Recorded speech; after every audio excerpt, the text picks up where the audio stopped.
Por 28 años, el mundo creyó que la hermana Grace y sus 4 hermanas habían desaparecido para siempre en una tormentosa noche de septiembre de 1979. Algunos decían que estábamos muertas. Otros creían que nos fugamos con hombres. Pero la verdad es más horrifying que nadie podría imaginar jamás. Soy Grace. Tengo 70 años. Y hoy, por primera vez después de casi 3 décadas viviendo en las sombras, revelaré la razón real por la que 5 jóvenes mujeres tuvieron que escalar las paredes del convento en plena noche y desaparecer de sus vidas antiguas para siempre. Esto no es una historia de fe sacudida. Esta es una historia del diablo oculto detrás de un hábito santo, de secretos oscuros que enciltan por paredes sagradas, de 5 mujeres que pagaron con sus vidas para escapar del infierno. Si estás escuchando desde cualquier parte del mundo, por favor deja un comentario y suscríbete porque hay verdades que necesitan difundirse, no importa cuánto sacudan lo que crees. Hay historias, por dolorosas que sean, que deben contarse. Y esta historia cambiará la forma en que ves la fe, el poder y el precio de la verdad. Prepárense porque lo que voy a revelar ha estado enterrado por demasiado tiempo. Niñez y entrada al convento, música suave, reflexiva. Desde niña, siempre fui una persona reservada, prefiriendo observar en lugar de hablar.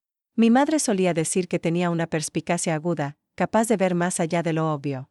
Quizás por eso fui la única que notó los eventos oscuros que se desarrollaban en ese convento, el único ojo vigilante que vio la sombra proyectándose detrás de las sonrisas angelicales y las oraciones diarias. Entré al convento a los 16 años, por mi propia voluntad, movida por un deseo de servir a Dios en cuerpo y alma. En los primeros años, encontré exactamente lo que buscaba. La rutina del convento me dio confort y seguridad, dándole propósito y conexión trascendente a cada momento del día. Las otras hermanas se convirtieron en mi familia, unidas por la misma fe. Éramos solo 5 monjas en ese convento, lideradas por nuestra Madre Superiora, la Madre Agnés, una mujer estricta pero justa. Avonwood era un pueblo pequeño donde todos se conocían. El convento, situado en lo alto de una colina, jugaba un rol vital en la comunidad. Fue en este contexto que conocí al padre Michael, quien llegó a la parroquia cuando yo estaba en mi 5º año de vida religiosa. Era un hombre alto e imponente, con una voz que resonaba con autoridad en el altar. Al principio, todos lo admiraban, pero pronto comencé a notar sutilezas inquietantes, miradas prolongadas, preguntas en confesión que sobrepasaban lo necesario, toques en el hombro que duraban más de lo aceptable. Pequeños gestos que se acumulaban revelaban un patrón disturbing. Me di cuenta de que no era la única incómoda. La hermana Sara, una joven de solo 19 años, también empezó a evitar estar sola con él. El ambiente en el convento cambió y la alegría dio paso gradualmente a un silencio opresivo cargado de secretos y omisiones. La madre Agnés cayó enferma en esa época, víctima de una neumonía grave que la mantuvo postrada por semanas. Sin su presencia protectora, el convento se volvió vulnerable. Y fue precisamente en este periodo que la sombra que había sentido se transformó en algo mucho más siniestro y terrorífico. La sombra se revela, música de suspense. Creciente, el padre Michael comenzó a visitar el convento con más frecuencia, usando su autoridad para ponernos en situaciones incómodas. Recuerdo claramente la primera vez que vi algo verdaderamente grave. Vi a la hermana Sara acorralada entre la estantería y el padre Michael en la biblioteca. Él le sujetaba la muñeca con fuerza mientras su rostro reflejaba miedo y vergüenza. Y esa noche, no pegué yo. Miles de pensamientos giraban en mi mente. En el fondo, sabía que algo profundamente malo estaba pasando, algo que iba contra todos los principios que me motivaron a elegir esta vida. Intenté hablar con la hermana Eleanor, desesperada por una aliada. Al principio, su respuesta fue silencio, un muro de shock y miedo que entendía perfectamente. Por días, pareció paralizada por el horror. Sin embargo, al subsidiar el shock inicial, su mente aguda y metódica tomó el control. El silencio dio paso a preguntas calladas y puntuales. Ella empezó a conectar detalles que yo había pasado por alto, y fue ella, no yo, quien rompió la quietud una noche susurrando la única palabra que podía salvarnos: prueba. Los descubrimientos que hice me sacudieron hasta el núcleo, generando horror e indignación. La situación no era un evento aislado, sino una práctica sistemática, fríamente planeada y ejecutada con crueldad. Ante esto, entendí que era imperativo actuar, porque la verdadera fe no se somete a la injusticia. La fe genuina te obliga a confrontar el mal incluso cuando se presenta bajo una máscara de santidad. Sin embargo, no imaginé que esta resolución transformaría radicalmente el curso de mi existencia, llevando a una desaparición que duraría 28 años. Tendría que renunciar a todo lo familiar y querido. Sufriendo una metamorfosis irreversible, descripción del convento, música pastoral. Nostálgica, el convento de Santa María de la Paz era como una pintura bucólica, paredes de piedra gris, ventanas estrechas, un jardín meticulosamente cuidado y una pequeña capilla que se volvía aún más encantadora en las horas tempranas de la mañana, cuando la niebla cubría el pueblo, creando la ilusión de estar más cerca del cielo. Nuestra rutina era simple y metódica. Nos despertábamos a las 5 de la mañana, orábamos juntas y luego cada una se dedicaba a sus responsabilidades. Mi deber principal era cuidar el huerto vegetal, además de ayudar en la cocina. El contacto con la tierra húmeda me daba una conexión profunda con lo divino. La hermana Marta, con sus 65 años de experiencia, estaba a cargo de la cocina. Sus panes eran un deleite, corteza crujiente y miga increíblemente suave. La producción se intensificaba los miércoles y sábados para distribuir a familias necesitadas. Ella solía decir, alimentamos el cuerpo para nutrir el alma. La hermana Eleanor era nuestra intelectual. Dedicaba horas a leer textos religiosos en la biblioteca. Tenía una memoria admirable, capaz de citar pasajes de la Biblia con precisión. Siempre repetía, el conocimiento es una forma de oración. La hermana Joy irradiaba felicidad. Se dedicaba a los niños en las clases de catecismo, que la adoraban. Su frase favorita era, un santo triste es un santo triste. Pronunciada con una risa contagiosa, la hermana Sara, la más joven, era novicia. Habiendo llegado solo 6 meses antes de estos eventos oscuros. Tímida y gentil, nos unimos trabajando juntas en el jardín, compartiendo un silencio reconfortante. La madre Agnés era nuestro pilar, firme y exigente, pero con un corazón generoso. Su máxima era, la disciplina sin amor es tiranía, pero el amor sin disciplina es indulgencia. Nuestra vida estaba dedicada al servicio y la oración. Además de tareas internas, ayudábamos a la comunidad. El convento era respetado como refugio de paz y bondad. Fue en esta atmósfera de simplicidad que la sombra comenzó a colarse, llegada del padre Michael, música ominosa, el padre Thomas, nuestro guía espiritual por años, fue transferido. Era un hombre amable que nos trataba casi como abuelo. Nos entristeció su partida, pero lo entendimos. Poco después, llegó el padre Michael. Recuerdo claramente el primer día que lo vi en el altar.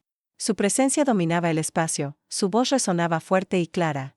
Algo en él me causó un malestar inexplicable, pero las otras hermanas parecieron impresionadas positivamente. En su primera visita al convento, trajo regalos, un libro para la hermana Eleanor, una estatua para la capilla y semillas para nuestro jardín. En mi primera confesión, sus preguntas se desviaron de lo usual y se volvieron invasivas. Mostró interés en detalles de mi vida antes del convento y cuestionó mis pensamientos impuros. Sus visitas se volvieron frecuentes, siempre con excusas, consultar un libro, preguntas sobre hierbas medicinales o ver si necesitábamos algo.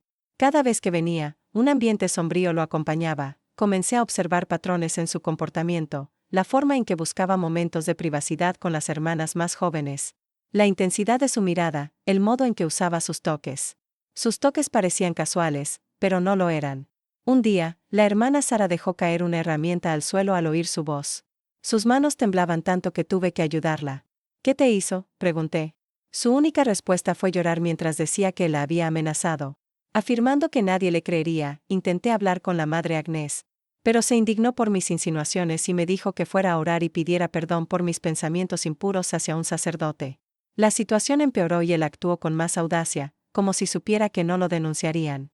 Fui testigo del sufrimiento en los rostros de mis hermanas, especialmente Sara, que se marchitaba día a día. La situación llegó a un punto crítico cuando la madre Agnés cayó gravemente enferma. El sacerdote anunció que vendría diariamente para velar por nuestro bienestar espiritual. Entonces su máscara de santidad cayó por completo. Una noche, encontré a Sara acurrucada en el pasillo, su hábito desarreglado y una marca rojiza en la mejilla. Nadie me creerá, murmuró, añadiendo que él la llamó una monja simple e insignificante mientras se presentaba como representante de Dios. Esa noche entendí que estábamos completamente solas, que nadie vendría a salvarnos y que tendríamos que encontrar la forma de escapar de esa pesadilla nosotras mismas. Las paredes que debían protegernos ahora nos aprisionaban junto con nuestro tormento. Y el hombre que debía ser nuestro guía espiritual se reveló como un lobo con piel de oveja. Era imperativo hacer algo. Y yo, la observadora silenciosa, tendría que tomar la iniciativa. El terror diario, música intensa, palpitante. ¿Alguna vez has sentido ese miedo que paraliza el alma? ¿Que hace que tu corazón lata tan fuerte que parece romperte las costillas? Lo sentí constantemente en ese convento. Después de la enfermedad de la madre Agnés, el padre Michael demostró ser astuto, sabiendo comportarse para no arrozar sospechas frente a varias personas. Parecía correcto, pero cuando lograba aislar a una de nosotras, su demonio interior se manifestaba. Comencé a darme cuenta de que creaba situaciones a propósito, enviando mensajes separados a cada hermana. Hermana Sara, necesito discutir un asunto importante contigo en el sagrario. Hermana Grace, ven a la biblioteca después de las oraciones. La pobre Sara sufría más. Muy joven, recién tomada sus votos finales, era demasiado tímida para defenderse. Fui testigo varias veces de cómo la presionaba contra la pared, cómo hablaba demasiado cerca de su rostro, cómo sus manos, accidentalmente, tocaban partes del cuerpo que ningún hombre debería tocar una noche. La encontré acurrucada en la despensa, temblando y ajustando su hábito. Dice que es mi guía espiritual, susurró, añadiendo que debía obedecerlo y que si lo contaba, iría al infierno. Mi sangre hirvió y por primera vez sentí odio verdadero. La abracé y prometí protegerla. ¿Pero cómo? ¿Quién creería la palabra de dos monjas contra un sacerdote respetado? Intenté hablar con la hermana Eleanor. Tenemos que hacer algo, dije. Eleanor suspiró y preguntó qué sugería, diciendo que nadie nos creería, pues la palabra de un sacerdote valía más que la nuestra. ¿Y la madre Agnés? Ella tiene que saberlo. La madre está muy enferma, y aun si pudiéramos, se pondría del lado del sacerdote contra la iglesia. La situación se deterioró más cuando la hermana Joy también se convirtió en blanco de sus ataques. Antes siempre tan alegre, comenzó a volverse callada, perder el apetito y sus ojos estaban constantemente rojos de tanto llorar. Una tarde, finalmente se derrumbó en sollozos, contándome que el padre Michael la llamó para guía espiritual especial y empezó a interrogarla sobre su castidad. El momento que intenté irme, relató, me agarró el brazo con tanta fuerza que dejó un moretón, algo dentro de mí se rompió. Ver a Joy, antes tan fuerte, reducida a ese estado, era como si él aniquilara su esencia. Empecé a prestar más atención y a hacer planes para proteger a las hermanas. Intenté asegurarme de que ninguna quedara sola con él, inventando tareas en grupo. Sin embargo, él notó mis acciones y comenzó a aislarme, esparciendo entre las hermanas mayores que yo tenía problemas de obediencia. La hermana Marta empezó a mirarme con sospecha. El padre Michael me preguntó, Grace, ¿es verdad que has mostrado rebelión? Mi deseo era gritar la verdad, pero sabía que sería inútil. Ella nunca me creería por encima de él. Fue entonces cuando entendí que las palabras no bastarían y necesitaba prueba. Comencé a observar y registrar meticulosamente cada detalle, fechas, horas, sus palabras y acciones. Una noche, cruzó todos los límites. Sara llegó a mi habitación temblando tanto que apenas podía pararse. Su rostro tenía marcas de dedos y su hábito estaba rasgado en el hombro. Lo intentó, susurró en el confesionario. Dijo que era una penitencia, que tenía que darme a él para purificarme de mis pecados. La ira que sentí fue diferente a cualquier emoción que hubiera experimentado. Esto termina hoy, declaré. A la mañana siguiente, bajo el pretexto de comprar suministros especiales para la enfermería, una tarea que a veces me asignaban, obtuve permiso para ir al pueblo. En lugar del mercado, fui directo a la oficina del obispo regional. Esperé 3 horas hasta que me recibieron.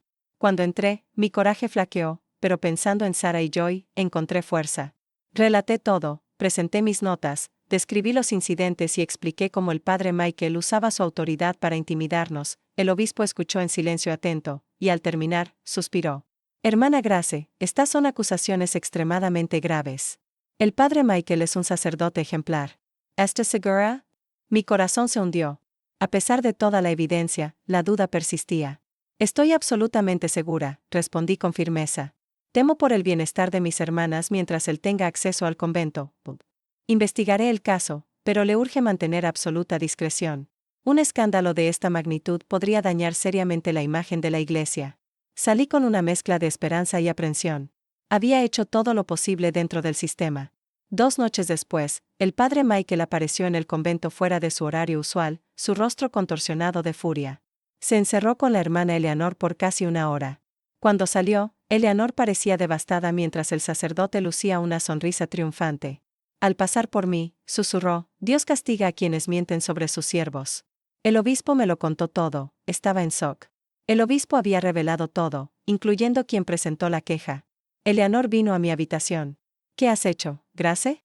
Fuiste al obispo a nuestras espaldas. Intenté justificarme, pero ella negó con la cabeza, mostrando decepción. El padre Michael dice que tienes problemas psicológicos, que inventas historias. El obispo le creyó y ahora exige que te transfieran o expulsen. La realidad me golpeó con fuerza. No solo le creyeron a él en lugar de mí, sino que ahora me castigaban por proteger a mis hermanas. No es justo, murmur. Él las está lastimando. Eleanor se sentó en mi cama, abatida. La vida no siempre es justa, Grace, especialmente para mujeres como nosotras. A la mañana siguiente, me llamaron a la oficina. El padre Michael ya estaba allí. Con deleite, leyó en voz alta la orden del obispo, saboreando cada palabra de mi transferencia inmediata a un convento remoto en el rural Montana por insubordinación y difamación contra un hombre de Dios. En ese instante, entendí que la justicia era inalcanzable para nosotras dentro de esa estructura. Fue entonces cuando tomé una decisión que transformaría mi existencia para siempre. No iría a Montana. Encontraría una alternativa, aunque significara desaparecer, plan de escape, música urgente, conspirativa, nos vamos a ir, declaré a mis compañeras unidas, a huir. La mera mención de esa palabra resonaba incesantemente en mi mente, día y noche. Nunca imaginé que un día planearía un escape de un convento, el lugar que elegí como mi hogar.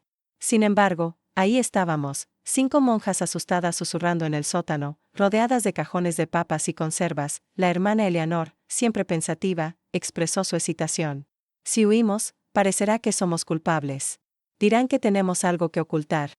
Y lo tenemos, respondió Joy amargamente. Tenemos que ocultar nuestra vergüenza, nuestra humillación, el hecho de que la iglesia nos abandonó. La hermana Sara solo sollozaba en silencio, abrazando sus rodillas.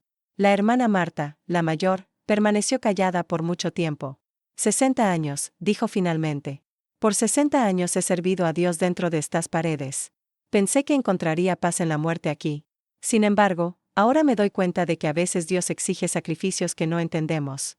Si es necesario irse para proteger a mis hermanas, que se haga su voluntad. Sus palabras solidificaron nuestra decisión, huiríamos juntas. Pero, ¿cómo podrían 5 mujeres sin recursos financieros, contactos ni dirección lograr tal hazaña? La pared del convento era imponente, adornada con vidrios rotos en la cima. La puerta era pesada y ruidosa, y aun si lográbamos pasar, ¿a dónde ir? Necesitábamos ayuda externa, alguien en quien confiar. Oré como nunca antes, no recitando oraciones memorizadas, sino expresando los sentimientos más profundos de mi alma. Señor, si estamos haciendo tu voluntad, envíanos una señal. Y la envió de la forma más inesperada, el señor Miller, el proveedor que entregaba vegetales al convento, un hombre simple de pocas palabras y manos callosas que vivía solo en una granja en las afueras del pueblo. Ese día, mientras lo ayudaba a descargar cajones, me miró diferente. No se ve bien, hermana Grace, comentó en voz baja. Me sorprendió porque el señor Miller rara vez decía más de lo estrictamente necesario. Estoy bien, respondí con sonrisa forzada. Solo un poco cansada. Siguió mirándome. Perdóneme la intromisión, pero mi difunta esposa decía que tengo un don para sentir cuando la gente está perturbada. Si usted o las otras hermanas necesitan ayuda, pueden contar conmigo. Mi corazón se aceleró. ¿Era esta la señal que esperaba o una trampa? ¿Qué le hace pensar que necesitamos ayuda? Pregunté con cautela. Suspiró. Mi hija mayor entró a un convento en el norte. También tuvo problemas con un sacerdote. Sus ojos se oscurecieron. Para cuando finalmente me contó qué pasó, era demasiado tarde. Sentí una conexión inmediata con este hombre que cargaba su propio dolor. Tiene razón, confesé. Necesitamos ayuda. Mucha ayuda. En los días siguientes, el señor Miller se convirtió en nuestro aliado. Intercambiamos información discretamente a través de notas escondidas entre los vegetales. En una nota, me contó sobre una sección de la pared trasera donde las piedras se desmoronaban y crecía un roble grande cerca, con ramas gruesas extendiéndose sobre la cima. Sin vidrio ahí, escribió. Las ramas les darán cobertura y algo a lo que aferrarse. Dejaré una vieja escalera de cuerda escondida en los arbustos cercanos. Era nuestro único camino viable. Un plan tomó forma. El señor Miller tenía un primo en las montañas de Carolina del Norte que ownó un pequeño hostal. El primo aceptó recibirnos temporalmente. El señor Miller usaría sus ahorros para financiar nuestro viaje y el periodo inicial de ajuste. No puedo quedarme de brazos cruzados viendo pasar por lo que le pasó a Mirousi, declaró con ojos llorosos. El plan era simple, aunque lleno de riesgos. Escaparíamos en una noche de lluvia torrencial. El señor Miller esperaría con su pick-up en un lugar apartado de la carretera. Tendríamos que escalar la pared trasera donde los árboles proveían cobertura natural. Sin embargo, antes de nada, era esencial reunir ítems esenciales. Eleanor obtuvo nuestros certificados de nacimiento y documentos de identidad de los archivos. Joy reunió medicamentos. Sara y yo nos encargamos de la ropa, conscientes de que no podíamos usar nuestros hábitos religiosos, fácilmente reconocibles. El señor Miller nos consiguió ropa civil de una vecina. Lo más difícil fue decidir qué dejar atrás: el rosario que me dio mi madre, el libro de oraciones de Eleanor, la pequeña estatua de la Virgen de Joy, el álbum de fotos familiares de Marta. Tendríamos que viajar con lo mínimo, como nos recordó Eleanor, solo lo estrictamente necesario. A medida que se acercaba el día, el miedo se intensificó. ¿Y si nos descubren? ¿Y si el padre Michael se entera? Todavía podemos retroceder, sugerí una noche. Puedo ir sola a Montana, como ordenó el obispo. Ni lo pienses, me interrumpió Joy. Si una se va, todas nos vamos. Esa misma noche, oímos un ruido en el sótano. Alguien bajaba las escaleras. Nos congelamos de miedo, pero era la hermana Ellen, una monja mayor que siempre apoyó al padre Michael. Sé lo que planean, dijo sin rodeos. Mi corazón latió con fuerza. Estábamos perdidas. Para nuestra sorpresa, Ellen sacó dinero de su bolsillo. Tómenlo. Es todo lo que he ahorrado de trabajos de costura. Que les ayude a empezar. Quedé sin palabras, alternando la mirada entre el dinero y ella. ¿Pero por qué? Logré preguntar. Siempre fingí creerle porque tenía miedo, porque soy demasiado vieja para empezar de nuevo. Porque soy una cobarde, confesó con un suspiro. Pero ustedes no lo son. Son jóvenes. Son valientes. Merecen una oportunidad de escapar de este infierno. En ese instante, entendí que no éramos las únicas víctimas, que quizás hubo otras antes. Lawbrace, ven con nosotras. No es demasiado tarde. Se secó las lágrimas. Para mí, sí lo es. Pero oraré por ustedes todos los días. La noche antes del escape, no pude dormir. Reflexioné sobre mi familia, mi vocación, Dios. ¿Estábamos tomando la decisión correcta? Si estamos haciendo tu voluntad, Señor, supliqué en oración, protégenos. A la mañana siguiente, el señor Miller dejó una nota escondida entre las lechugas. Esta noche, a medianoche, lloverá. El resto del día pasó en un torbellino de nerviosismo reprimido. Cumplimos nuestras tareas diarias como siempre, sin arrozar sospechas. A medianoche, cuando la campana del convento dio 12 veces resonando sobre el sonido de la lluvia, nos quitamos los hábitos y los dejamos doblados con cuidado en el sótano. Miré a mis hermanas, casi irreconocibles en su ropa civil. Ya no éramos monjas fugitivas. Éramos mujeres luchando por nuestra libertad, dignidad y vidas. Salimos por la despensa y la lluvia nos empapó en segundos. Joy lanzó la cuerda de sábana sobre la pared. Escalé primera, seguida de ella, luego Sara, Eleanor y finalmente, con gran dificultad, la hermana Marta.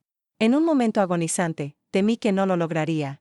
Pero entonces alcanzó la cima, sus ojos brillando con una victoria que trascendía esa pared, representando todas las barreras que había superado en su vida. Y entonces corrimos.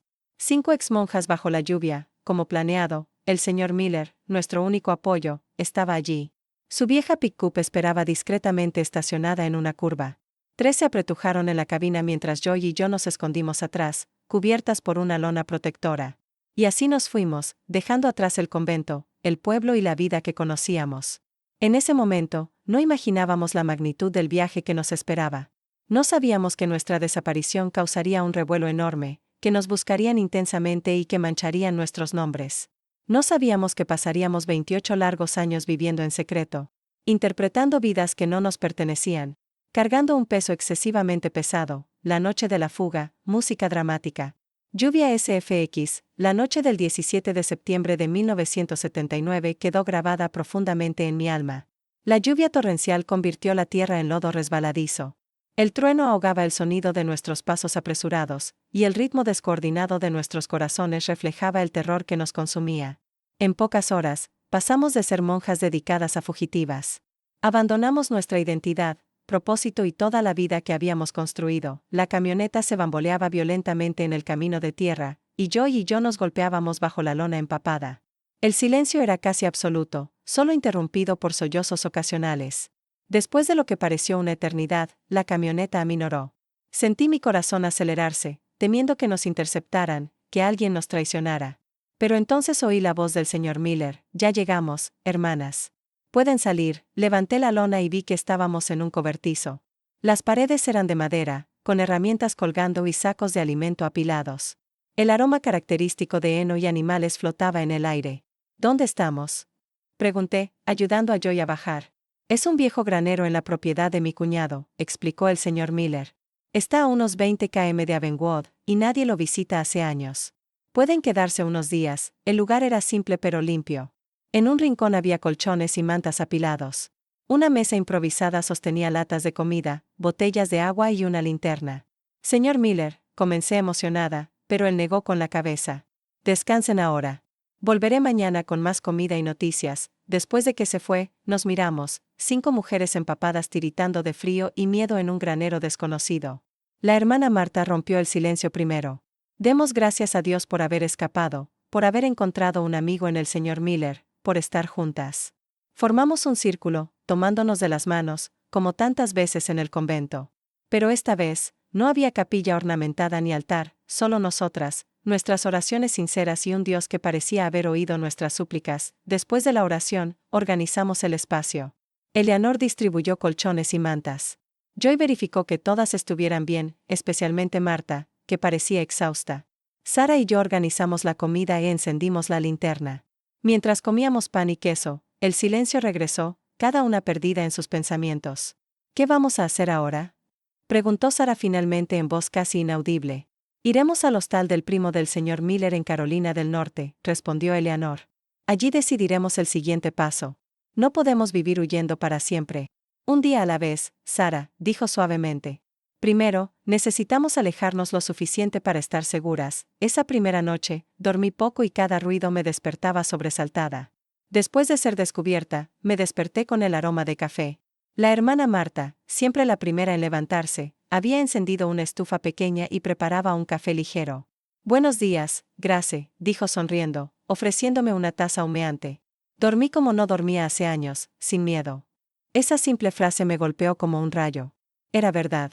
A pesar de los peligros, por primera vez en mucho tiempo, habíamos dormido sin el miedo constante a lo que el padre Michael podría hacer una por una. Las demás se despertaron. Compartimos el café y el pan restante, esperando el regreso del señor Miller. Volvió alrededor del mediodía, trayendo más comida, ropa seca y noticias. El convento está en revuelo, dijo. Descubrieron la fuga esta mañana temprano. El padre Michael está furioso, alegando que escaparon por problemas de conducta y rebelión espiritual. ¿Ya nos buscan?, preguntó Eleanor.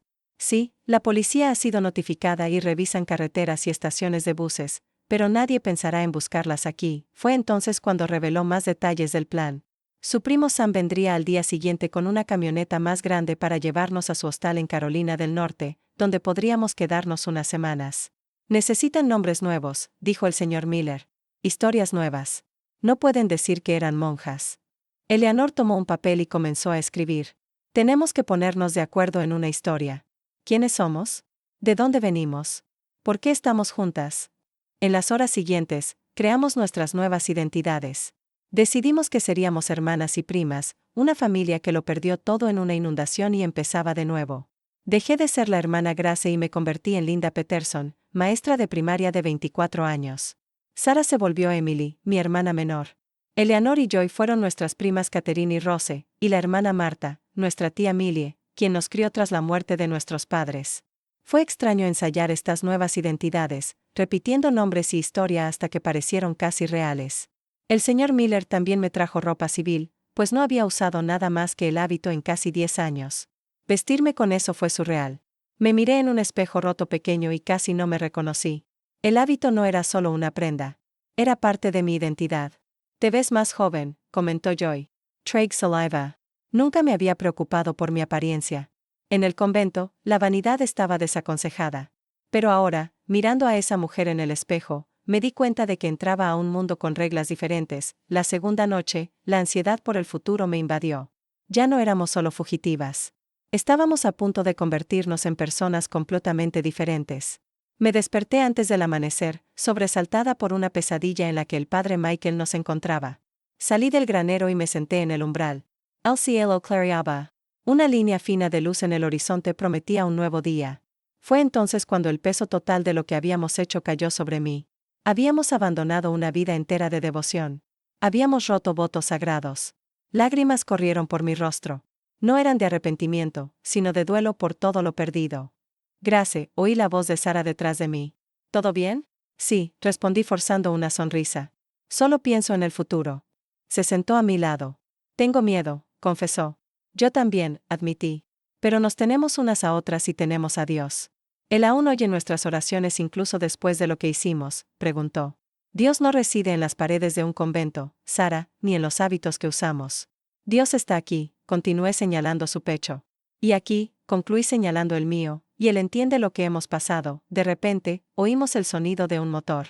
Nos pusimos nerviosas, pero reconocimos inmediatamente la pick-up del señor Miller, y junto a ella, una camioneta más grande. Este es mi primo Sam, presentó el señor Miller. Él las llevará a Carolina del Norte hoy. La camioneta es para entrega de muebles, explicó Sam. Viajaron atrás, escondidas.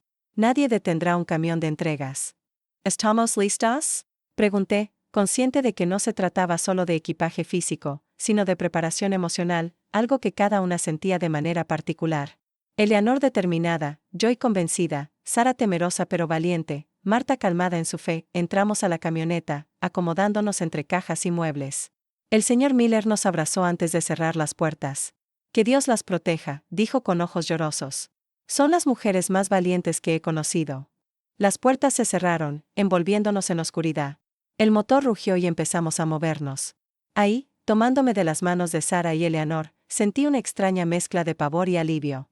Pavor por lo desconocido, alivio por finalmente ser libres, vida en el hostal, música esperanzadora, pero tensa. Nos quedamos en el hostal de Sam por casi 3 meses. Era un lugar tranquilo y aislado, ideal para quienes no querían llamar la atención. Los pocos huéspedes eran turistas que se quedaban 1 o 2 días y se iban. Mary, la esposa de Sam, nos trató con respeto silencioso, nunca preguntando detalles. Una tarde, mientras la ayudaba a colgar sábanas, tomó mi mano y dijo: sé que huyen de algo serio. No necesito saber qué es. Solo quiero que sepan que están seguras aquí. Esas palabras llenaron mis ojos de lágrimas. Era como si alguien entendiera verdaderamente nuestro sufrimiento sin explicación. Sin embargo, sabíamos que no podíamos quedarnos indefinidamente. El hostal era modesto y no podíamos vivir de la bondad ajena.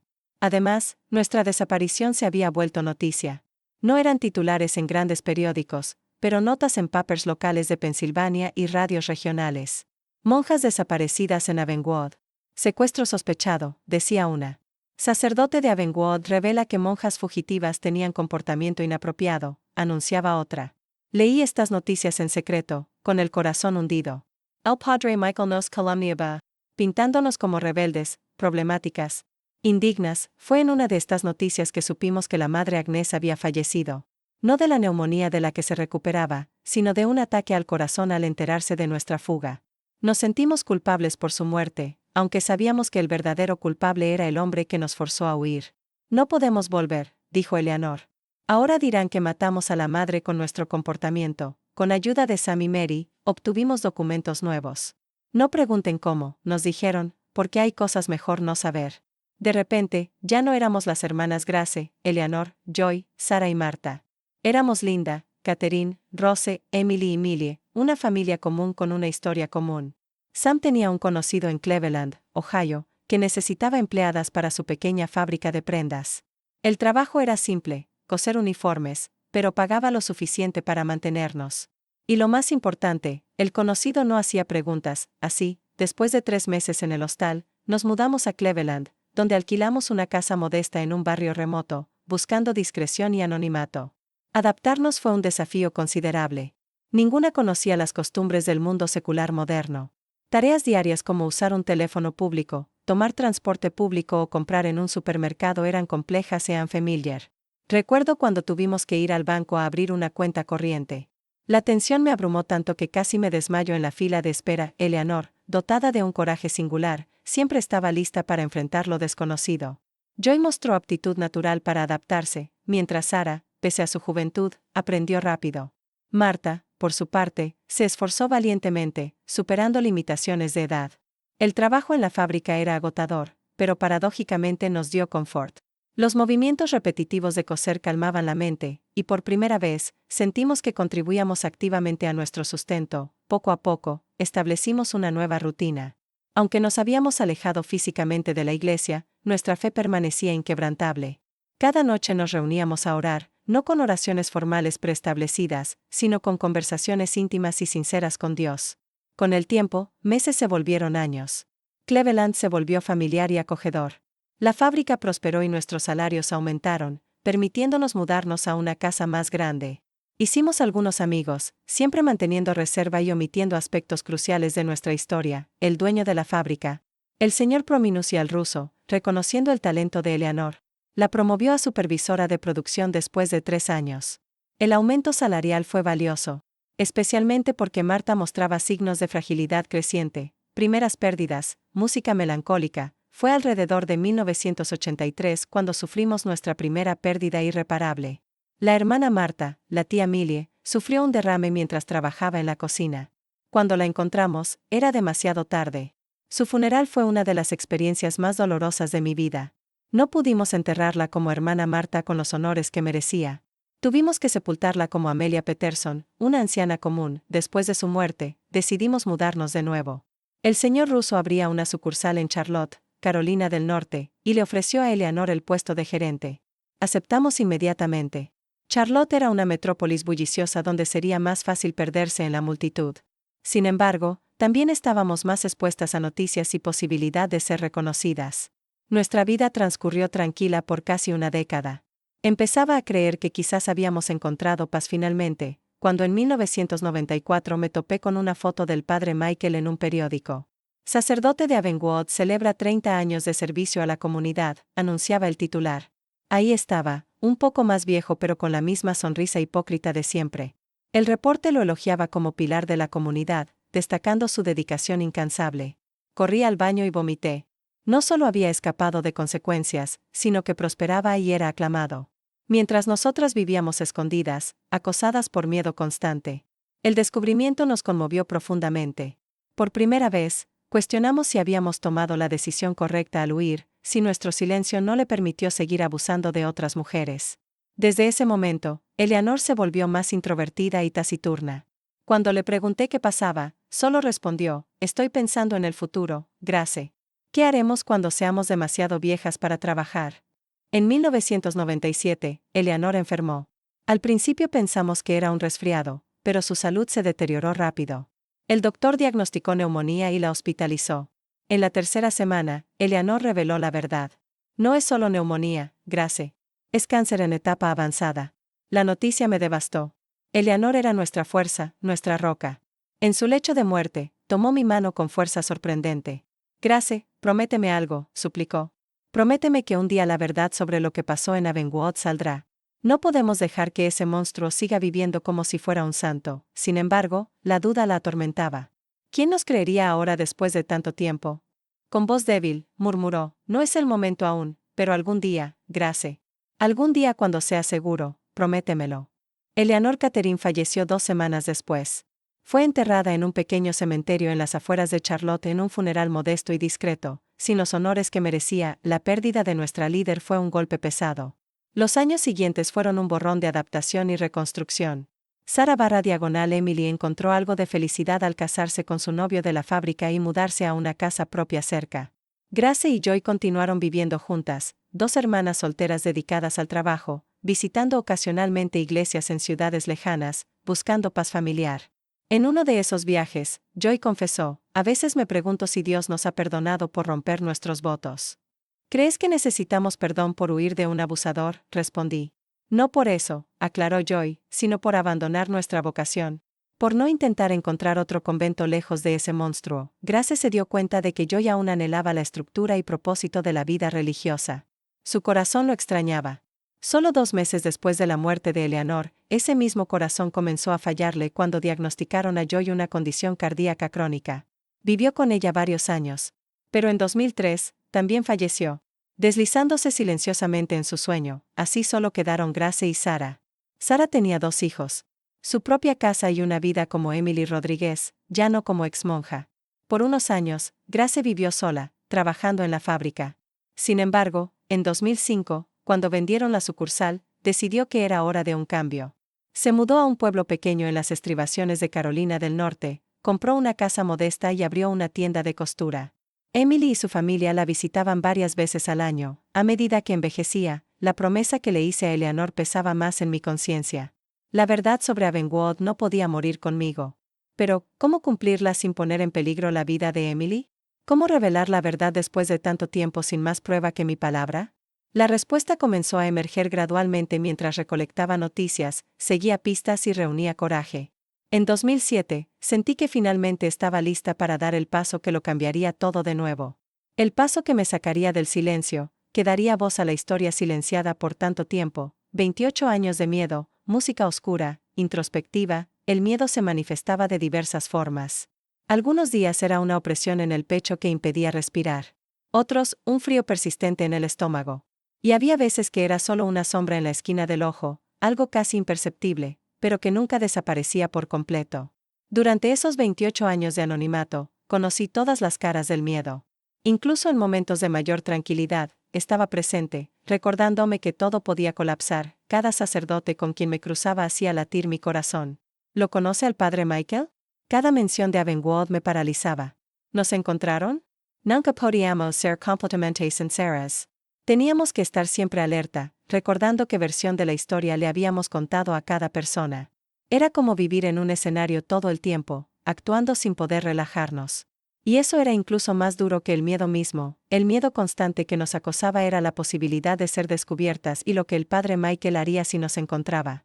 No era de los que dejaban pasar las cosas. Era vengativo, cruel y tenía el poder de la iglesia de su lado. Sarah/Emily, en particular, sufrió enormemente.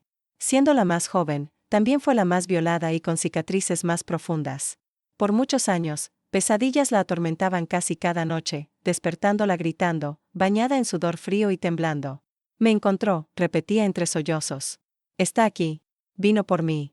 En esas ocasiones, la abrazaba hasta que se recompone, cantándole suavemente los mismos himnos que resonaban en los pasillos del convento. Era el único bálsamo para su angustia. Las pesadillas disminuyeron, especialmente después de su matrimonio y el nacimiento de sus hijos, pero nunca se fueron por completo. El trauma estaba indeleblemente grabado. Eleanor, por otro lado, parecía lidiar mejor con el miedo, siempre pragmática y enfocada en el presente. ¿De qué sirve consumimos con lo que podría pasar? Reflexionaba. Vivamos un día a la vez. Sin embargo, incluso ella tenía momentos de fragilidad.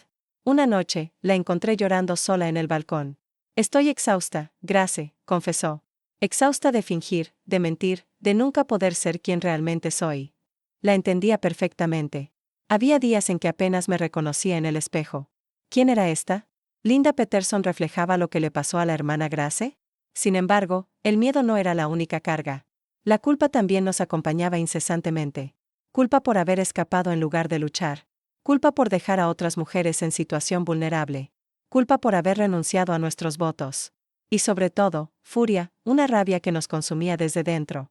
Rabia contra el padre Michael por devastar nuestras vidas. Rabia contra la iglesia que debía protegernos. Rabia contra un mundo que permitía que hombres como él prosperaran mientras sus víctimas se refugiaban en las sombras. Con los años, intenté mantenerme informada sobre los eventos en Abengood sin arrozar sospechas. Las noticias que me llegaban me indignaban más.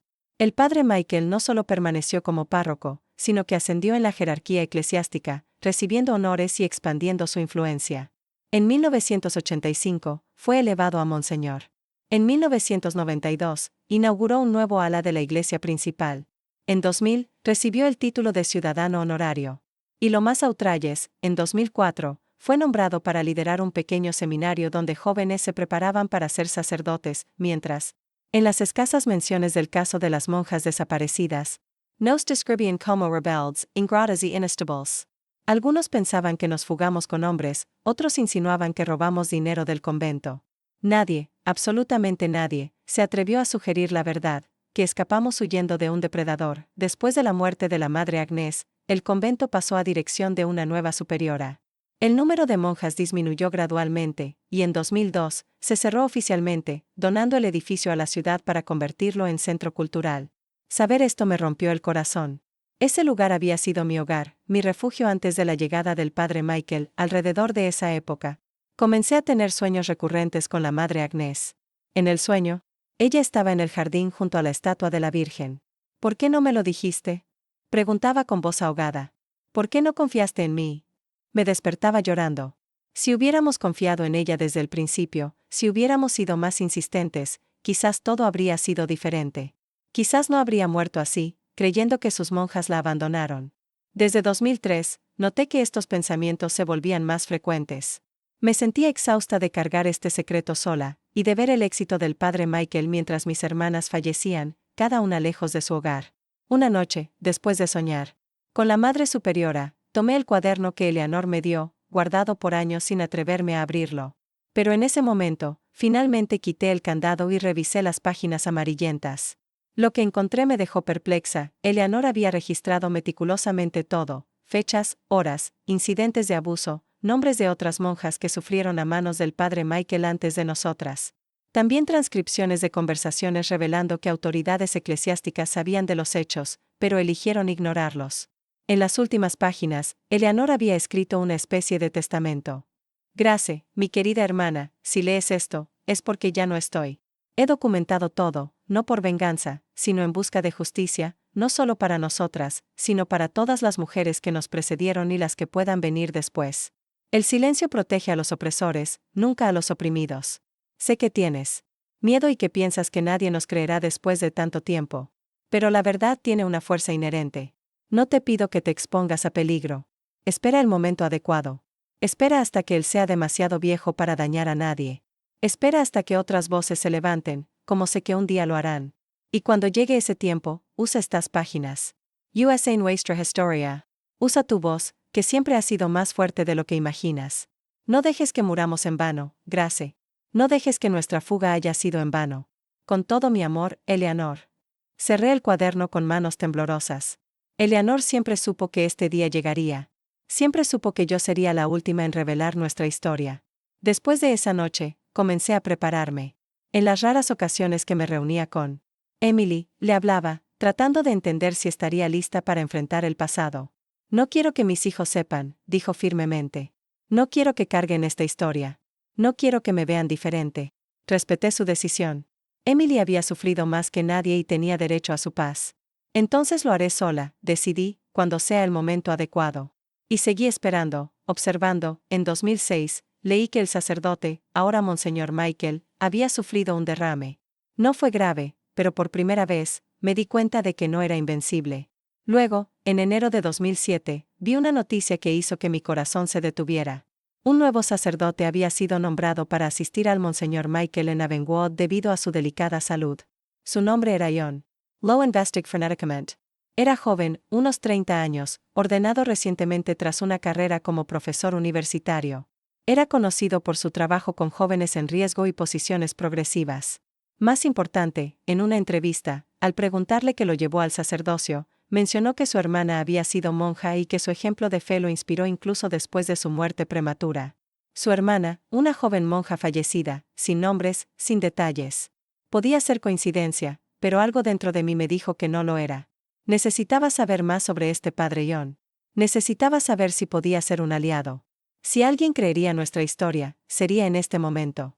Fue ahí que tomé la decisión más difícil desde esa fatídica noche lluviosa hace casi 3 décadas. Regresar a Avonwood para enfrentar el pasado del que escapé. Regreso a Avonwood, música épica, clímax. Mi nombre real no es Linda Peterson. Comencé tan pronto el padre John cerró la puerta de su oficina.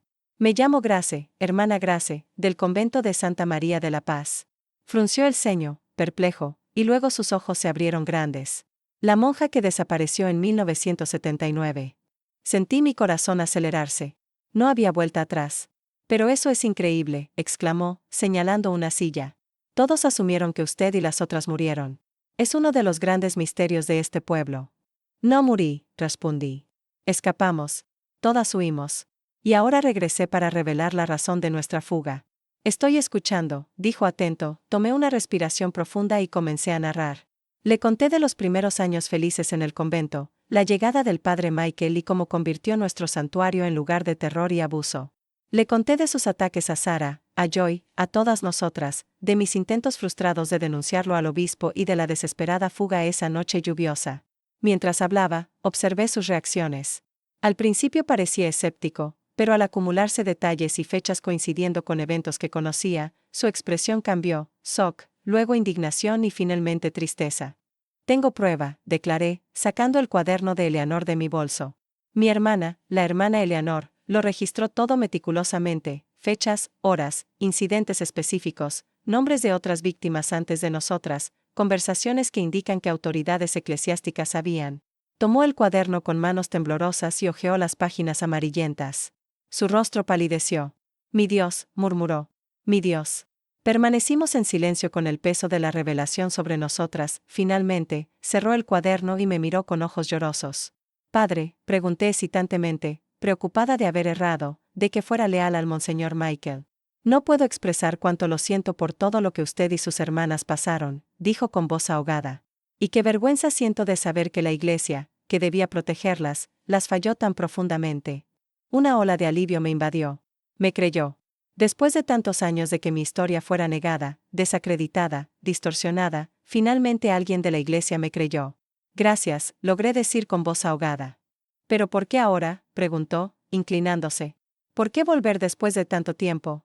Le conté de las muertes de mis hermanas a lo largo de los años, la promesa a Eleanor, cómo seguí la carrera ascendente del padre Michael.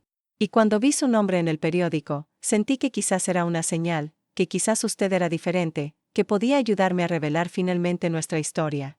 ¿Cómo puedo ayudar?, preguntó. Expliqué que quería justicia no solo para mí y mis hermanas, sino para cualquiera más que el padre Michael hubiera dañado en años.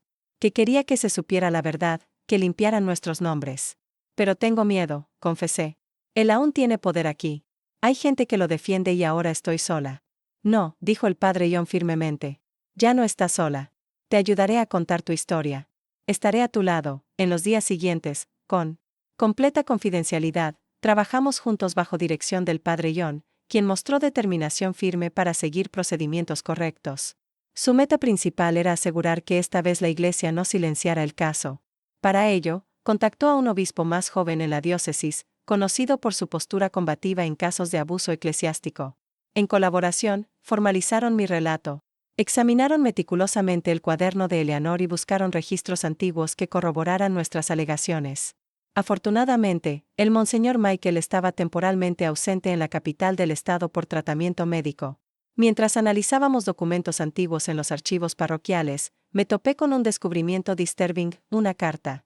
Fechada en 1977, 2 años antes de nuestra fuga, enviada por una superiora anterior al obispo de entonces. La misiva expresaba preocupación por el comportamiento del padre Michael con monjas jóvenes y solicitaba, en términos discretos, su transferencia a un puesto sin contacto directo con mujeres religiosas. La respuesta del obispo, escrita en el margen, era concisa: asunto resuelto internamente, seguida del archivo del documento sin acción efectiva. Lo sabían, murmuré, sosteniendo el papel con manos temblorosas. Lo sabían incluso antes que nosotras, y no hicieron nada. La Iglesia ha cometido incontables errores, reconoció el padre John, poniendo una mano en mi brazo en gesto de apoyo. Errors graves, impardonables. Sin embargo, hoy estamos comprometidos a hacer lo correcto. Una semana después, el padre me llevó a una reunión con el obispo auxiliar Matus, su amigo de confianza. El obispo, hombre de mediana edad con mirada amable y expresión seria, escuchó mi historia completa sin interrumpir. Al final, hizo un gesto que me dejó perplexa, se levantó, se acercó y se arrodilló ante mí. Hermana Grace, dijo con voz ahogada. En nombre de la Iglesia que las falló a usted y sus hermanas, pido su perdón. No tenemos justificaciones, solo vergüenza y arrepentimiento. Quedé sin palabras con lágrimas corriendo por mi rostro. Después de 28 años huyendo, escondiéndome y viviendo en miedo, finalmente alguien con autoridad en la Iglesia reconocía nuestro sufrimiento. ¿Qué pasará ahora?, pregunté al recuperar la voz.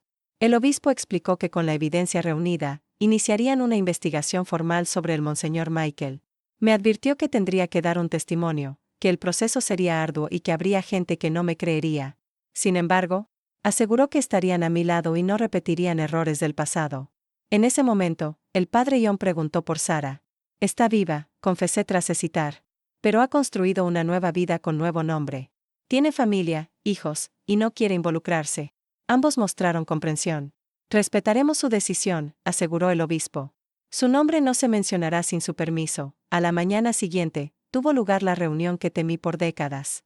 El monseñor Michael había regresado y pidió una audiencia urgente con el padre John. Aparentemente, alguien le informó de las búsquedas del joven sacerdote en archivos antiguos. Estábamos en la oficina, yo, el padre John y el obispo Matus, cuando el monseñor Michael entró sin golpear. Se detuvo abruptamente, sorprendido al ver al obispo, cuya presencia no esperaba. Luego sus ojos se fijaron en mí. Por un instante, no me reconoció. Después de todo, Era ahora una mujer de mediana edad con cabello gris y arrugas, confrontación pública, música triunfal. Tensa, cuando terminé de narrar los eventos esa noche en el centro comunitario. El silencio fue tan profundo que se oía la respiración de cada persona presente. Relaté todo directamente y objetivamente, detallé los abusos cometidos por el padre Michael. Tras un intento fallido de ayuda, inicié una escape desesperada y permanecí escondida 28 años bajo identidades falsas.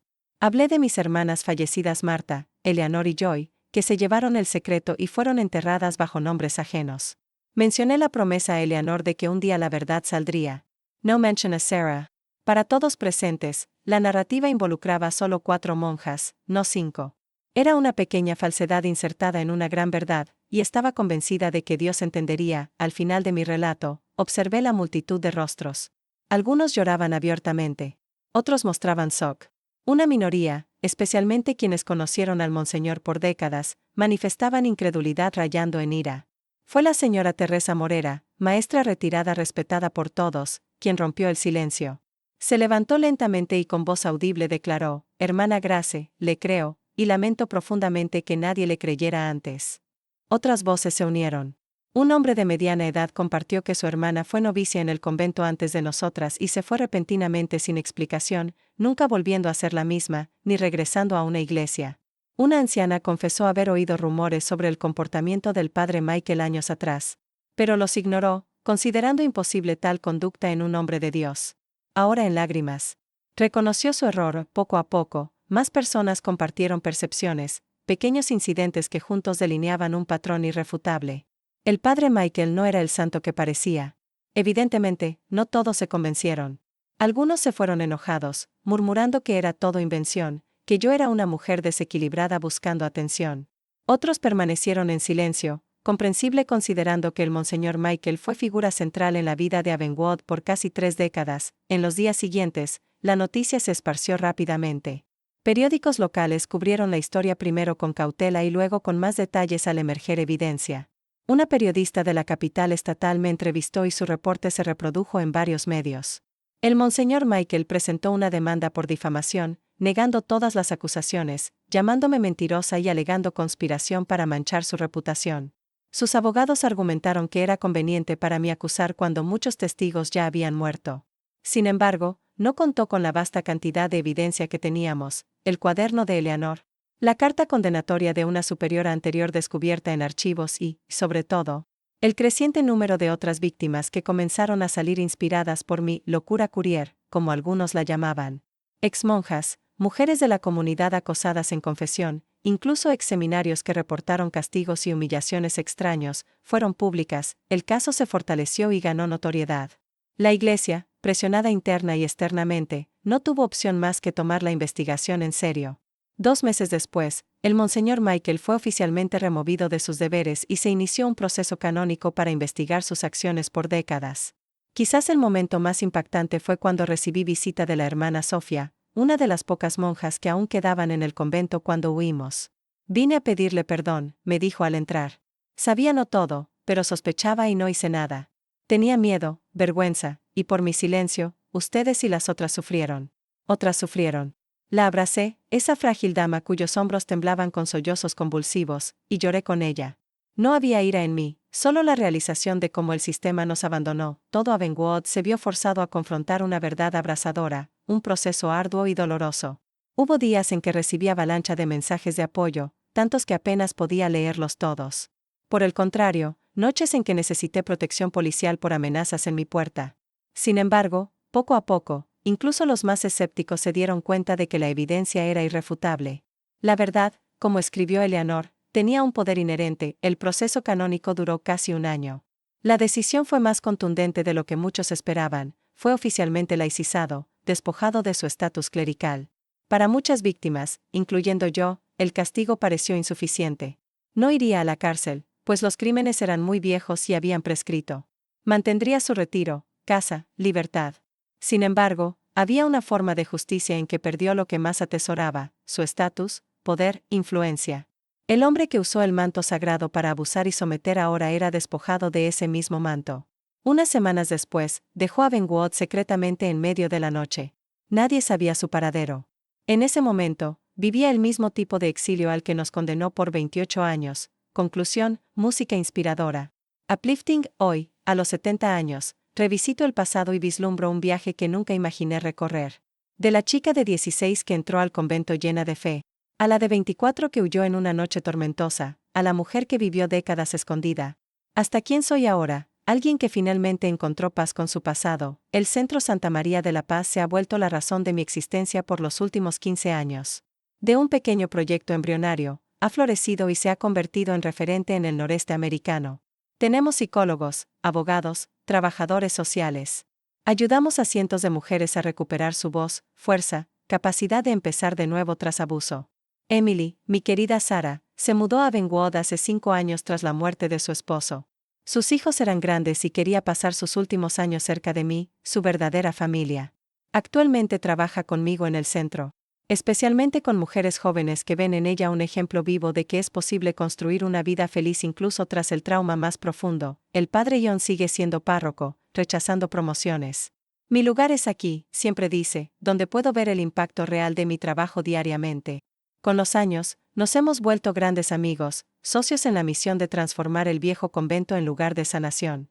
El Monseñor Michael falleció en un asilo en Florida, aislado de todo y todos.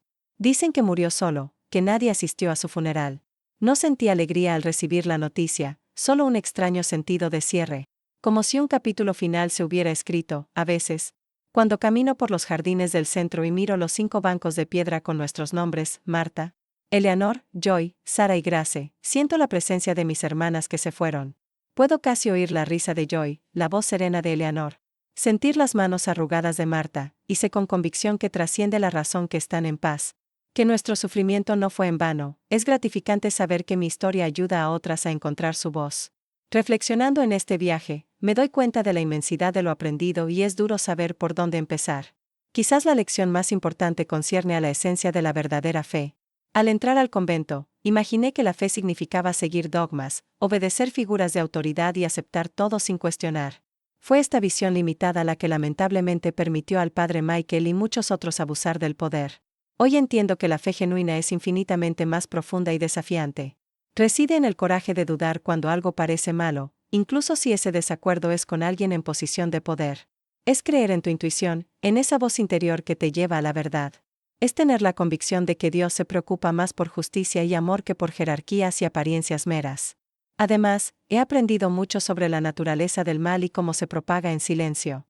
El padre Michael no era un monstruo aislado, sino un hombre común corrompido por poder, falta de supervisión y cultura de miedo que permeaba la iglesia. Perpetuó sus abusos tanto tiempo porque nadie se atrevió a hablar, porque las víctimas fueron silenciadas, porque testigos prefirieron ignorar y porque la institución priorizó su reputación sobre la verdad. Por eso siempre les digo a las mujeres que recibimos en el centro, tu voz es el arma más poderosa que tienes. Úsala aunque tiemble. Aunque al principio sea solo un susurro, no te calles. Otra lección importante fue sobre el poder de la comunidad y solidaridad. Solas, ninguna sobreviviría. Juntas, encontramos fuerza, y fue gracias a la generosidad de desconocidos que reconstruimos nuestras vidas. De igual modo, fue a través de una nueva comunidad de apoyo que finalmente pude revelar la verdad, encontrando algo de justicia y paz. Nadie supera trauma solo. Nadie sana en aislamiento. Nos necesitamos desesperadamente y finalmente, aprendí sobre el perdón. No el perdón impuesto desde fuera, que solo sirve para silenciar a la víctima, sino el perdón que surge naturalmente con el tiempo, al entender que el resentimiento solo nos ata al pasado. Me perdoné por no haber detenido al padre Michael, por haber huido y por haber permanecido callada tantos años. Perdoné a la institución que nos falló. No para absolverla, sino para liberarme de la ira. Y lo más importante, perdoné a Dios. Por mucho tiempo estuve en rebelión contra Él. ¿Cómo permitió tanto mal en su casa? ¿Cómo pareció tan ausente cuando más lo necesitábamos?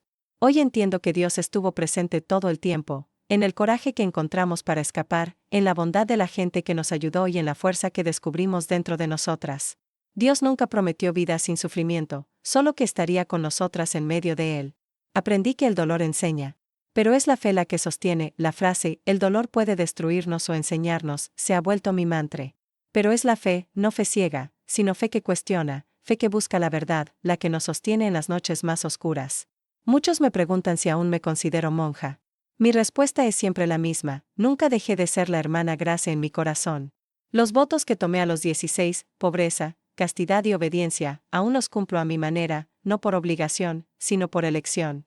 Y en cuanto a la obediencia, he aprendido que la verdadera obediencia no va dirigida a un individuo u organización, sino a la manifestación divina dentro de nosotras. Respondiendo al llamado de integridad y justicia, 28 años de vivir en miedo me enseñaron esto: la vida no se trata de evitar sufrimiento, sino de encontrar significado en nuestras pruebas. Cada día que desperté en esos años escondida no fue desperdiciado. Fue un día que aprendí a vivir fiel a mí misma. Mis amigos, si mi historia puede transmitir un solo mensaje, que sea este: nunca dejes que nadie te quite la voz. No dejes que el silencio se vuelva cómplice del mal. Y lo más importante, nunca es demasiado tarde para buscar verdad y justicia. Me tomó 28 años encontrar el coraje para hablar. Pero cuando lo hice, no solo me liberé, sino que abrí camino para cientos de otras mujeres. Hoy, el Centro Santa María de la Paz ha ayudado a más de 3.000 mujeres a escapar de violencia y abuso. La vida es el regalo más precioso que tenemos. Cada día es una chance para cambiar, para hablar, para hacer lo correcto. Emily, la Sara del pasado, ahora es abuela de 4 nietos. A menudo me dice: Grace, si no hubiéramos escapado esa noche, ¿cómo tendría la familia feliz que tengo hoy? Ese es el significado de la vida, no la perfección, sino la capacidad de levantarse de las cenizas, encontrar luz en la oscuridad y convertir dolor en fuerza para ayudar a otros. Si has seguido mi historia hasta aquí, significa que crees en el poder de la verdad. Por favor, deja un comentario diciendo "yo creo", para que sepa que estás escuchando. Dale like a este video si crees que todos merecen vivir en seguridad y con respeto. Y no olvides suscribirte a mi canal porque hay muchas más historias que necesitan contarse, muchas más verdades que necesitan exponerse. Cada suscripción tuya es una voz de apoyo para quienes no pueden protegerse. Mi vida ha probado que nunca es demasiado tarde para empezar de nuevo. Nunca es demasiado tarde para buscar justicia y nunca es demasiado tarde para creer en el amor. Gracias por escuchar. Vivan fieles a ustedes mismos y recuerden: tu voz tiene el poder de cambiar el mundo. Dios las bendiga.